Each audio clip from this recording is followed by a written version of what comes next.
6 and East Texas City Council considers a permit for a new operation in biomining, extracting value to precious metals from rocks and recyclables. East Texas News' Bob Hallmark has our story. A plot along Loop 281 in Longview is the proposed site of a unique process that will come before Longview City Council on Thursday.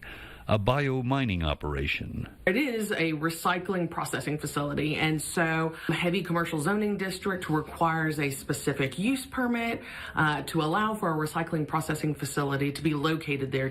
Biomining is the process of using microorganisms to extract metals of economic value from rock ores or mined waste, and may also be used to clean up sites that have been polluted with metals.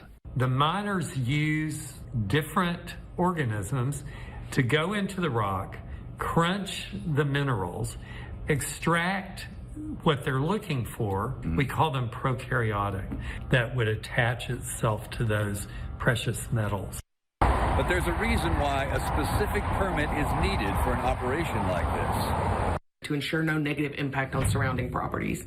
When you're dealing with the living organisms, they generate all kinds of other stuff too, like acids, excreting things like heavy metal waste. You have to be pretty careful. An LLC group is requesting a specific use permit for that recycling process facility. You have to really have very good safety requirements. City Council will vote on the item. Bob Hallmark, KLTV 7 News. And Council will do just that, vote on that item at tomorrow's Council meeting.